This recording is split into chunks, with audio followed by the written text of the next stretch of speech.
ಲೋಕಸಭಾ ಮಹಾಸಮರ ಹತ್ತಿರವಾಗ್ತಾ ಇದ್ದ ಹಾಗೆ ರಾಜಕೀಯ ಪಕ್ಷಗಳು ತಾಲೀಮು ಆರಂಭಿಸಿವೆ. ಇಂದು ದಿಲ್ಲಿಯಲ್ಲಿ ಎಲ್ಲ ರಾಜ್ಯಗಳ ಪಿಸಿಸಿ ಅಧ್ಯಕ್ಷರ ಸಭೆ ನಡೆಸಲಿರುವ ರಾಹುಲ್ ಗಾಂಧಿ ಪಕ್ಷ ಸಂಘಟನೆ, ಲೋಕಸಭಾ ಚುನಾವಣಾ ರಣತಂತ್ರಗಳ ಬಗ್ಗೆ ಚರ್ಚೆ ನಡೆಸಲಿದ್ದಾರೆ.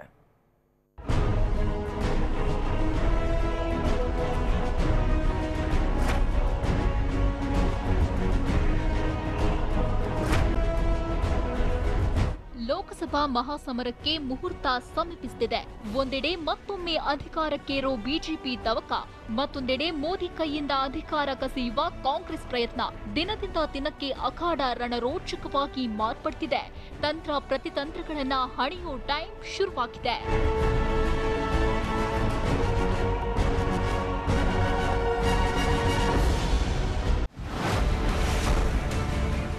ಇಂದು ರಾಹುಲ್ ಗಾಂಧಿ, ನಾಳೆ ಮೋದಿ ಶಾ. ಲೋಕಸಮರಕ್ಕೆ ಬಿಜೆಪಿ ಕಾಂಗ್ರೆಸ್ ರಣತಂತ್ರ.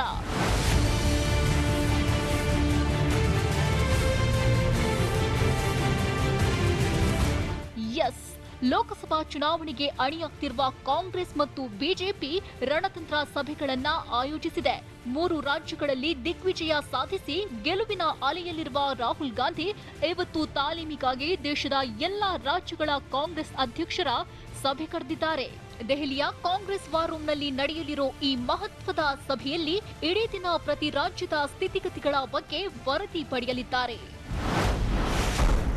ರಾಹುಲ್ ಗಾಂಧಿ ನಡೆಸುತ್ತಿರುವ ಇಂದಿನ ಸಭೆಯಲ್ಲಿ ಪ್ರತಿ ರಾಜ್ಯದ ಪಕ್ಷ ಸಂಘಟನೆಯ ವಿಶೇಷ ಚಟುವಟಿಕೆಗಳ ವರದಿ ಪಡೆಯಲಿದ್ದಾರೆ. ಕಾಂಗ್ರೆಸ್ನ ಮಹತ್ವಾಕಾಂಕ್ಷಿ ಯೋಜನೆಯಾದ ಬೂತ್ ಶಕ್ತಿ ಬಗ್ಗೆ ಸಂಪೂರ್ಣ ವರದಿ ತರಿಸಿಕೊಳ್ಳಲಿದ್ದಾರೆ.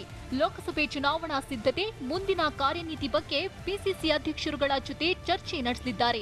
ಇನ್ನು ಲೋಕಸಭಾ ಚುನಾವಣಾ ಪೂರ್ವ ಮೈತ್ರಿ ಸಾಧ್ಯತೆಗಳ ಬಗ್ಗೆಯೂ ಚರ್ಚೆ ನಡೆಸಲಿದ್ದಾರೆ. ಮೈತ್ರಿ ಲಾಭ ನಷ್ಟದ ಕುರಿತು ಮಾಹಿತಿ ಸಂಗ್ರಹಿಸಲಿದ್ದಾರೆ. ಇಷ್ಟೇ ಅಲ್ಲದೆ ಲೋಕಸಭಾ ಚುನಾವಣಾ ತಯಾರಿ ಬಗ್ಗೆ ಪಿಸಿಸಿಐ ಅಧ್ಯಕ್ಷರಿಗೆ ರಾಹುಲ್ ಟಿಪ್ಸ್ ನೀಡಲಿದ್ದಾರೆ.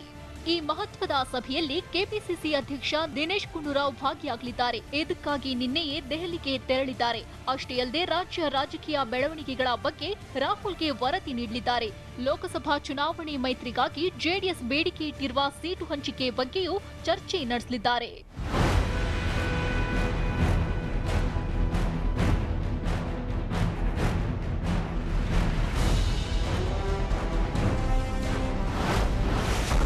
ನಾಳೆಯಿಂದ 2 ದಿನ ಬಿಜೆಪಿ ರಾಷ್ಟ್ರೀಯ ಅಧಿವೇಶನ. ದೆಹಲಿಯತ್ತ ಸಾವಿರಾರು ಬಿಜೆಪಿ ಪಕ್ಷದ ಮುಖಂಡರು. ಒಂದೆಡೆ ರಾಹುಲ್ ಗಾಂಧಿ ಪಿಸಿಸಿ ಅಧ್ಯಕ್ಷರ ಸಭೆ ನಡೆಸಿದ್ರೆ, ದೆಹಲಿಯ ರಾಮಲೀಲಾ ಮೈದಾನದಲ್ಲಿ 2 ದಿನಗಳ ಕಾಲ ಬಿಜೆಪಿ ರಾಷ್ಟ್ರೀಯ ಅಧಿವೇಶನ ಆಯೋಜಿಸಿದೆ. ನಾಳೆ ಮತ್ತು ನಾಡಿದ್ದು ರಾಷ್ಟ್ರೀಯ ಅಧ್ಯಕ್ಷ ಅಮಿತ್ ಶಾ ಮತ್ತು ಪ್ರಧಾನಿ ನರೇಂದ್ರ ಮೋದಿ ನೇತೃತ್ವದಲ್ಲಿ ಅಧಿವೇಶನ ನಡೆಯಲಿದೆ. 3 ವರ್ಷಕ್ಕೊಮ್ಮೆ ನಡೆಯುವ ಬಿಜೆಪಿ ಪಕ್ಷದ ಈ ರಾಷ್ಟ್ರೀಯ ಅಧಿವೇಶನದಲ್ಲಿ ಸುಮಾರು 12,000ಕ್ಕೂ ಹೆಚ್ಚು ಮುಖಂಡರು ಭಾಗಿಯಾಗಲಿದ್ದಾರೆ. ಕರ್ನಾಟಕದಿಂದ ಒಟ್ಟು 625 ಮಂದಿ ಬಿಜೆಪಿ ಮುಖಂಡರು ಪಾಲ್ಗೊಳ್ಳಲಿದ್ದು, ನಾಳೆ ದೆಹಲಿಯತ್ತ ತೆರಳಲಿದ್ದಾರೆ. ಶುಕ್ರವಾರ ಮಧ್ಯಾಹ್ನ 2 ಗಂಟೆಗೆ ಅಮಿತ್ ಶಾ ಅಧಿವೇಶನ ಉದ್ಘಾಟಿಸಲಿದ್ದು, ಶನಿವಾರ ಸಂಜೆ ಪ್ರಧಾನಿ ಮೋದಿ ಸಮಾರೋಪ ಭಾಷಣ ಮಾಡಲಿದ್ದಾರೆ. ಈ ಅಧಿವೇಶನಕ್ಕೆ ಬಿಜೆಪಿ ಆಡಳಿತವಿರುವ ರಾಜ್ಯಗಳ ಸಿಎಂಗಳು, ಸಂಸದರು, ಶಾಸಕರು, ಎಲ್ಲ ರಾಜ್ಯ ಘಟಕಗಳ ಅಧ್ಯಕ್ಷರು, ಜಿಲ್ಲಾಧ್ಯಕ್ಷರು, ಪ್ರಧಾನ ಕಾರ್ಯದರ್ಶಿಗಳು, ಪದಾಧಿಕಾರಿಗಳು, ರಾಷ್ಟ್ರೀಯ ಪರಿಷತ್ ಸದಸ್ಯರು, ಕ್ಷೇತ್ರ ಉಸ್ತುವಾರಿಗಳು ಭಾಗಿಯಾಗಲಿದ್ದಾರೆ.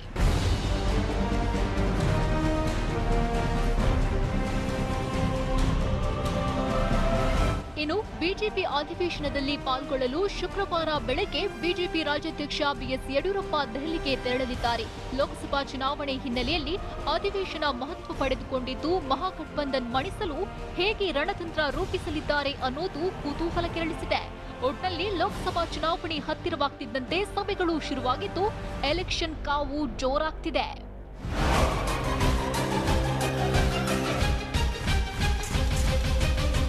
ಬೆಂಗಳೂರಿನಿಂದ ಕಿರಣ್ ಹನ್ಯಡ್ಕ ಜೊತೆ ಹರೀಶ್, ಟಿವಿ9 ನವದೆಹಲಿ.